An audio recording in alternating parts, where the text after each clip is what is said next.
CBI విచారణపై స్టేకు court no. Delhi liquor స్కామ్లో కవితకు చుక్కెదురు.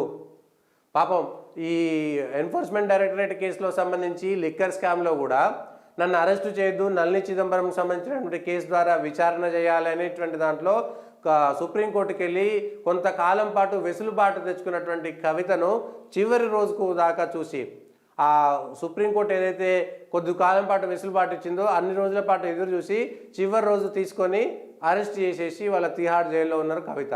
సో సిబిఐ విచారణ కూడా చేయొద్దంట. అంటే ఈడీకి సంబంధించినటువంటి కేసు, ఈడీ కేసులో ఎన్ని రోజులు జైల్లో ఉంటారో, ఎన్ని రోజులు విచారణ జరుగుతుందో, ఎంతకాలం పాటు పోతుందో తెలియదు. ఇప్పుడు మళ్ళా సిబిఐ విచారణ జరుగుతుంది. సో సిబిఐకి విచారణ, దానికి సంబంధించినటువంటి కేసులు, దానికి సంబంధించినటువంటి సెక్షన్లు మళ్ళీ ప్రత్యేకంగా ఉంటాయి. 3 గంటల పాటు సిబిఐ చేసినటువంటి ఇంటరాగేషన్లో లిక్కర్ స్కామ్ ఆధారంపైనే ఫోకస్ పెట్టినట్టు తెలిపింది. ఇప్పటి వరకు కేవలం సహనిందితులు, అప్రూవర్ల వాంగ్మూలాలపైనే కవిత, కేజ్రీవాల్ అరెస్ట్ చేసినట్టు దర్యాప్తు సంస్థలు చెబుతున్నాయి. దీంతో అసలు కవిత ఎక్కడ ఇన్వాల్వ్ అయ్యారో చూపేందుకు ఆధారాలు సేకరిస్తున్నది. ఇందులో భాగంగా శనివారం కవితను విచారించిన సిబిఐ బుచ్చిబాబు, అరుణ్ పిల్లై, శరత్చంద్రారెడ్డి వాంగ్మూలాలపై ఆరా తీసినట్టు సమాచారం. ముఖ్యంగా కవిత మాజీ పిఏ గోరంట్ల సిఏ గోరంట్ల బుచ్చిబాబు కవితకు మధ్య జరిగినటువంటి వాట్సాప్ సందేశాలపై ప్రశ్నించినట్లు, 100 కోట్లు హవాలా రూపంలో మళ్లించిన అంశాలు, సౌత్ గ్రూప్లో సభ్యులపై పాత్ర ఎంక్వైరీ జరిపినట్లు విశ్వసనీయంగా తెలిసింది. కవిత అడ్వకేట్ తప్పు పెట్టారు కానీ కోర్టు మాత్రం అనుమతించింది.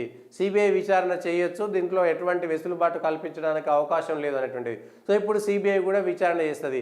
ఎవరెవరు ఎక్కడి నుంచి డబ్బులు పోయినాయి, హవాలా మార్గంలో వచ్చినటువంటి డబ్బులు, ఇప్పుడు సిబిఐ కేసు 2 కలిపి శిక్ష పడతాయా, 1 మాత్రమే శిక్ష పడుతుందా, లేదంటే ఇవన్నీ తప్పులని రుజువు చేయడానికి కవిత ఎటువంటి తప్పు చేయలేదు, ఎటువంటి డబ్బుల లావాదేవీ జరపలేదు, ఎటువంటి ఈ లిక్కర్కు సంబంధించినటువంటి ఢిల్లీకి సంబంధించినటువంటి పాలసీ మార్పులో కవితకు సంబంధం లేదనేటువంటి విషయంలో రుజువు చేసుకోవాలంటే మాత్రం చాలా పెద్ద పని. అంత పెద్ద పని చేయగలుగుతుందా లేదా అనేటువంటి చూడాలి. దానికి సంబంధించినంత వరకు కవితకు మాత్రం పెద్ద దెబ్బ అనేటువంటి విషయమే మనం చెప్పుకోవచ్చు. లేకపోతే మాత్రం కవిత ఎన్ని సంవత్సరాల పాటు జైల్లో ఉంటుంది అనేటువంటి విషయం కూడా క్లారిటీ లేదు.